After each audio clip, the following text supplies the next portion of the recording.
Batch में क्या होता है, मैं आपको एक से समझिए आप। देखिए, आपका ये ऑपरेटिंग सिस्टम है, ठीक है, और ये आपका एक जॉब है, ये जॉब 2 है, ये जॉब 3 है, ठीक, टिल जॉब n। आपके n नंबर ऑफ जॉब्स हैं, ठीक। ये जॉब का क्या मतलब होगा, ये आपके प्रोग्राम्स हैं, ये आपके प्रोग्राम्स हैं, ठीक। देखिए n नंबर ऑफ प्रोग्राम है, तो ऑपरेटिंग सिस्टम क्या करता है कि इन प्रोग्राम्स को बैचेस में डिवाइड कर देता है, इन प्रोग्राम्स को बैचेस में डिवाइड कर देता है, ठीक है। सपोज ये n प्रोग्राम्स थे और n प्रोग्राम में टोटल 4 डिफरेंट लैंग्वेजेस के प्रोग्राम थे, तो ऑपरेटिंग सिस्टम ने क्या करा, टोटल प्रोग्राम्स को 4 बैचेस में डिवाइड कर दिया, ओके। तो ये हमारे 4 बैचेस बन गए। ये है हमारा सी का बैच, ये है हमारा सी प्लस प्लस का बैच, ये हो गया हमारा जावा का, और ये हो गया हमारा पाइथन का। ऐसा हम एग्जाम्पल लेके चल रहे हैं, ठीक। आगे क्या होगा कि सीपीयू में हमारे एक एक बैचेस का एग्जीक्यूशन होगा। ऐसा नहीं होगा कि हमारे एक एक जॉब का एग्जीक्यूशन हो, ठीक है। हमारे पास n नंबर ऑफ जॉब्स थी, बट हमने उनको कलेक्ट करा और उन्हें बैचेस में डिवाइड कर दिया, और फिर हमारे पास कुछ लिमिटेड सेट ऑफ बैचेस बन गई, और उन बैचेस का हम एग्जीक्यूशन करा रहे हैं अपने सीपीयू में, ठीक है। तो ये सिंपल कॉन्सेप्ट है बैच ऑपरेटिंग सिस्टम का। जैसे ये कॉन्सेप्ट आया था स्टार्टिंग में, जब कंप्यूटर्स बने थे तो पहला ऑपरेटिंग सिस्टम बैच टाइप का ही था। तो उसमें क्या होता था, जैसे सपोज पहले क्या था कि हर जगह कंप्यूटर अवेलेबल नहीं थे, कुछ लिमिटेड कंपनीज के पास ही सीपीयू थे, ठीक। तो किसी कंपनी को अपना कोई प्रोग्राम एग्जीक्यूट करवाना होता था, तो वो क्या करती थी कि फ्लॉपी डिस्क में अपने प्रोग्राम्स को स्टोर करा लेती थी, ठीक है। ये है कंपनी 1, इसने अपने प्रोग्राम्स को फ्लॉपी डिस्क में स्टोर करा लिया। ये कंपनी 2, कंपनी 3, ऐसे क्या करती है, सारी कंपनी स्टोर करा लेती थी अपने प्रोग्राम्स को। फिर एक सेंट्रलाइज्ड जगह पे, ठीक है, एक कंप्यूटर होता था जिसमें सीपीयू होता था, ऑपरेटिंग सिस्टम है, ठीक है। यहाँ पे एक ऑपरेटर होता था जो कि इस कंप्यूटर को ऑपरेट करता था।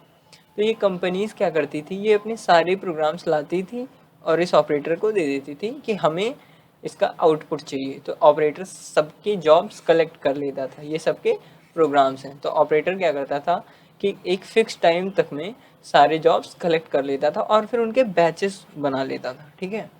बैचेस बना लिए इसने, अब फिर ये अपने कंप्यूटर में इन प्रोग्राम्स को रन कराता था, उसके बाद इसको आउटपुट मिलता था जो कि सेम फ्लॉपी डिस्क में सबके आउटपुट को स्टोर कराता था और फिर कंपनी वालों को प्रोवाइड कर देता था। तो ये था सिंपल कंप्यूटेशन का कॉन्सेप्ट जब हमारा पहला कंप्यूटर आया था। तो इसमें क्या होता था, हमारे इसमें तो कुछ एडवांटेजेस थे, कुछ डिसएडवांटेजेस थे। तो हम पहले एडवांटेजेस डिस्कस कर लेते हैं। अगर हम बात करें एडवांटेजेस की, ठीक है, तो हमारा सबसे पहला एडवांटेज ये था कि हमने बैचेस बना लिए हैं, तो हमारा प्रोग्राम जो होगा वो थोड़ा जल्दी एग्जीक्यूट हो जाएगा, फास्ट एग्जीक्यूशन, ठीक है। बिकॉज हमारा सारा प्रोग्राम जो है सेम टाइप का प्रोग्राम है, ठीक, तो एग्जीक्यूट फास्ट हो गया। दूसरी चीज़, सीपीयू हमारा आइडल नहीं बैठ रहा है, आइडल मतलब खाली नहीं बैठ रहा है। तो ये हमारे दो मेजर एडवांटेजेस थे, आप कह सकते हैं। उसके बाद हम बात करेंगे डिसएडवांटेजेस की। तो इसमें डिसएडवांटेजेस काफ़ी ज़्यादा थे, क्योंकि तभी ये चीज़ें रिप्लेस हुई। अगर किसी चीज़ के डिसएडवांटेज नहीं होंगे तो वो चीज़ मार्केट में हमेशा प्रेजेंट रहेगी, रिप्लेस नहीं करी जाएगी, ठीक है। तो आप पहला डिसएडवांटेजेस कह सकते हो इसमें कि सपोज़ आपने कोई एक प्रोग्राम रन कराया, ठीक है, ये आपका प्रोग्राम है, कुछ सेट ऑफ कोड्स हैं, इसको आपने अपने सीपीयू में रन कराया और इसमें कोई एक इनफाइनाइट लूप आ गया, ठीक है, और ये जो आपका प्रोग्राम है एक बैच में स्टोर है, ठीक। ये आपने बैच बनाया, सी प्लस प्लस का मैंने एक बैच बनाया था जिसमें एक कोई पर्टिकुलर प्रोग्राम है जिसमें एक इनफाइनाइट लूप लगा है। तो ये सीपीयू में तो हमारा चलता जाएगा, रन करता जाएगा और हमें पता ही नहीं चलेगा कि इसका आउटपुट आ क्या रहा है, और फिर इसके वजह से जो हमारे बाकी दूसरे प्रोग्राम्स हैं वो वेट करते रह जाएंगे, ठीक है। तो ये इसका मेजर डिसएडवांटेज था, दैट इज इनफाइनाइट लूप आप कह सकते हो किसी प्रोग्राम में प्रेजेंट होगा, इनफाइनाइट लूप, ठीक है। दूसरा मेजर डिसएडवांटेज था कि हम अपने प्रोग्राम्स को जब बैचेस में डिवाइड कर देते थे तो हमें डीबग करना मुश्किल हो जाता था कि एरर कहाँ आ रही है, ठीक है। तो दूसरा मेजर एडवांटेज था डीबगिंग एरर, ओके। तो ये दो मेजर डिसएडवांटेजेस थे और ये दो मेजर एडवांटेजेस थे जो हमने डिस्कस करे, और भी छोटे छोटे एडवांटेजेस थे बट मेन यही थे, ठीक है। फिर हम अगला डिस्कस करते हैं। अगला है हमारा multi programming. Multi programming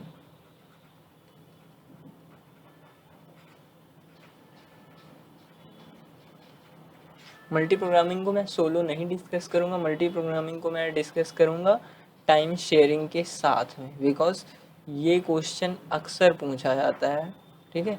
difference between multi programming and multitasking. Multitasking का मतलब है टाइम शेयरिंग, ओके। तो आइए डिस्कस करते हैं। पहला पॉइंट, मल्टी प्रोग्रामिंग क्या है।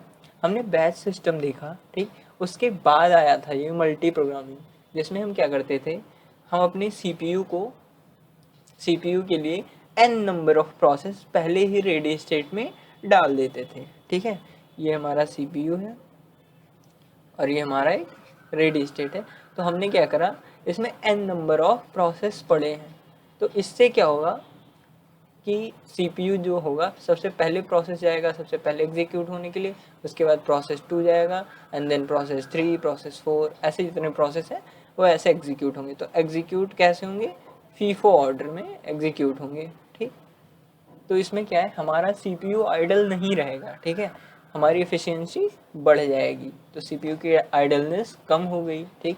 उसके बाद हमने प्रोसेस को कम समय में ज़्यादा प्रोसेसेस को एग्जीक्यूट करा। सबसे मेन जो हमारा इससे एडवांटेज निकल के आया था वो ये है।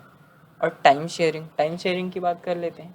टाइम शेयरिंग क्या करता है, सपोज ये हमारा सीपीयू है, ठीक, और ये हमारे रेडी स्टेट में n number of suppose 5 process है, मैं अज्यूम कर रहा हूँ, ठीक है। तो सीपीयू क्या करेगा, हर प्रोसेस के लिए एक फिक्स्ड टाइम अलॉट कर देगा।